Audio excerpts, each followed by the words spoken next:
Good morning, Alex and friends. I'm Grace. Today is Monday, January 13th, 2025, and you're listening to Alex's News.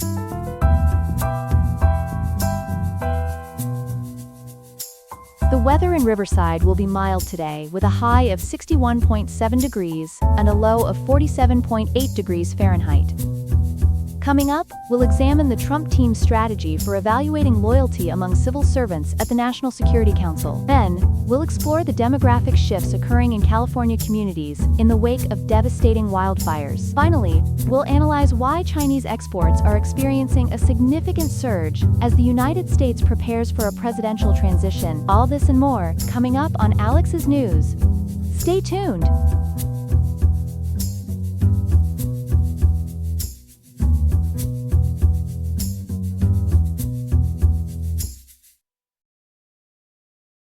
Our top story this morning focuses on growing concerns over the Trump team's approach to civil service workers. With us now is our Washington correspondent, Ethan Parker. Ethan, what can you tell us about this developing situation?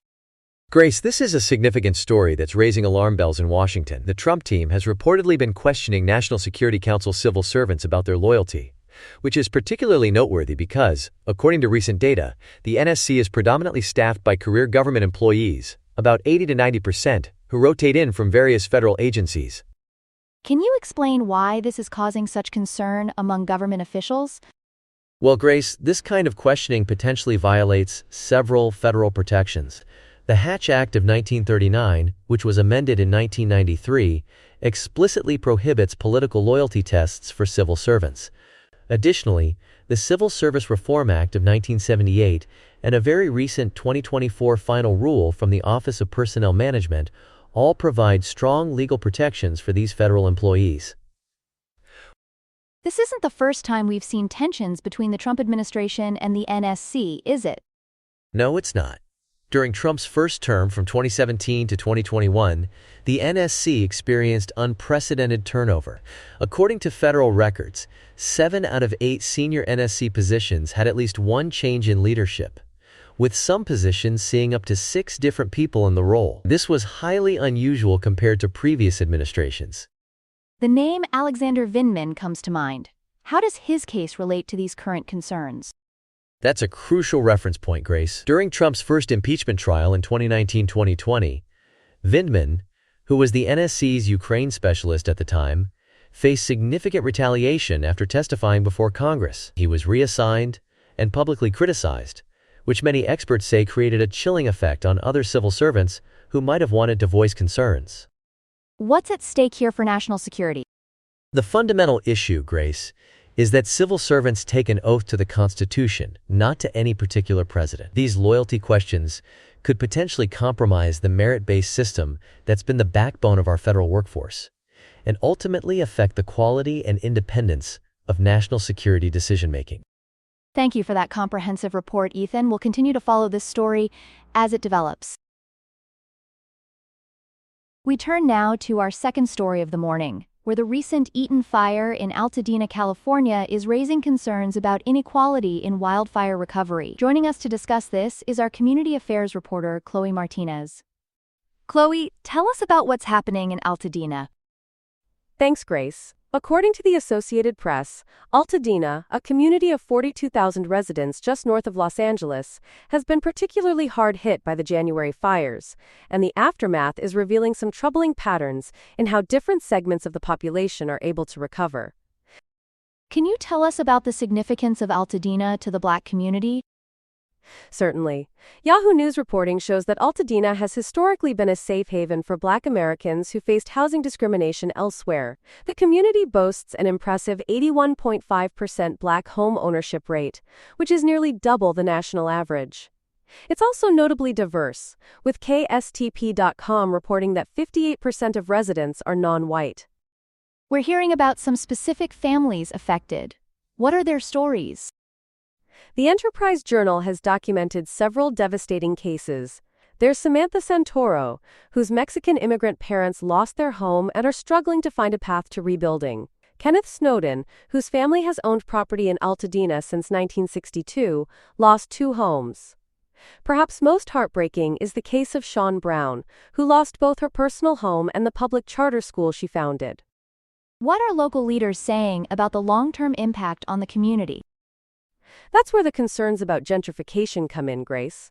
Victoria Knapp, who chairs the Altadena Town Council, and Reverend George Van Alstine of Altadena Baptist Church have both expressed serious concerns that wealthier buyers might sweep in to purchase damaged properties.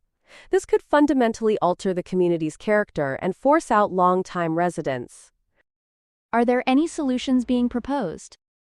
Yes, there are calls for more equitable support from both state and federal officials. Kenneth Snowden, who I mentioned earlier, is specifically advocating for 0% interest home loans to help families rebuild. It's worth noting that according to recent data, California wildfires already cause over $10 billion in annual damage across various sectors. Thank you, Chloe, for that comprehensive report on this important story.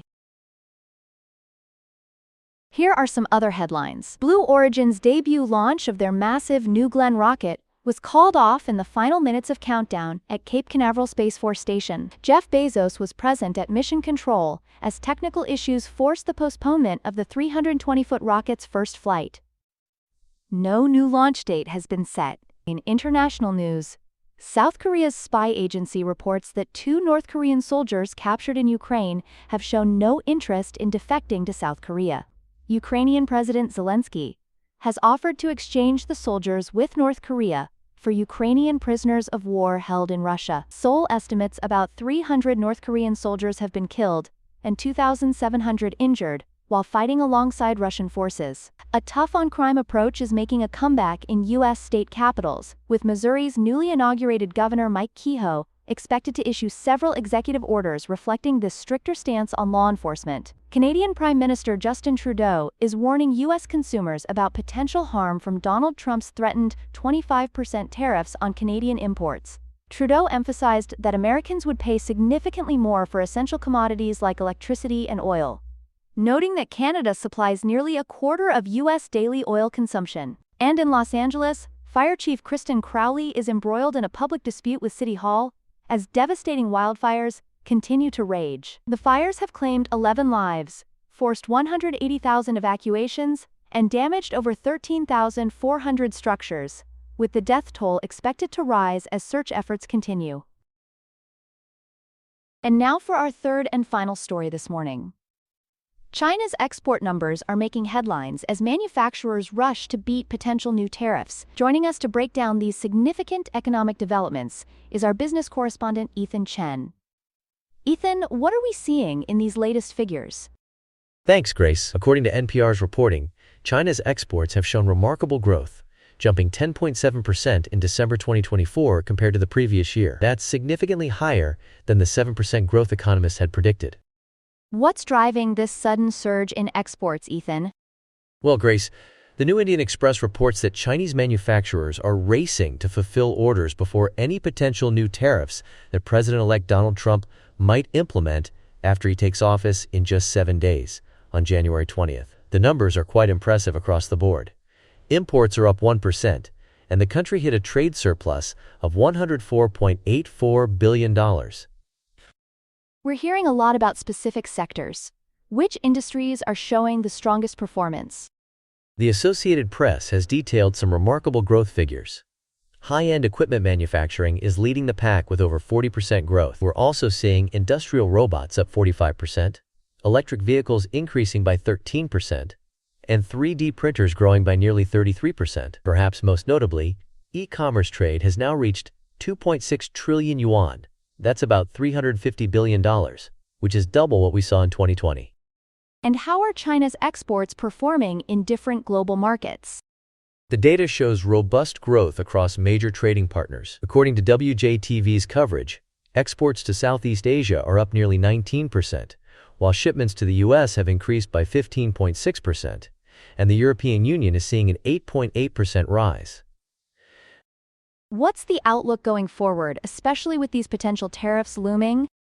Analysts are suggesting we might see continued strong performance in the immediate term, but there's concern about potential weakening later in 2025 if new tariffs are implemented. It's worth noting that China remains the world's largest exporter, and the primary trading partner for more than 150 countries and regions, so any significant changes could have global implications.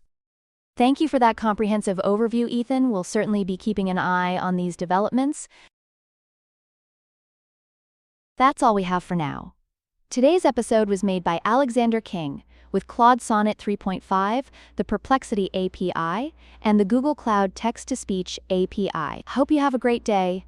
I'll see you tomorrow, Alex.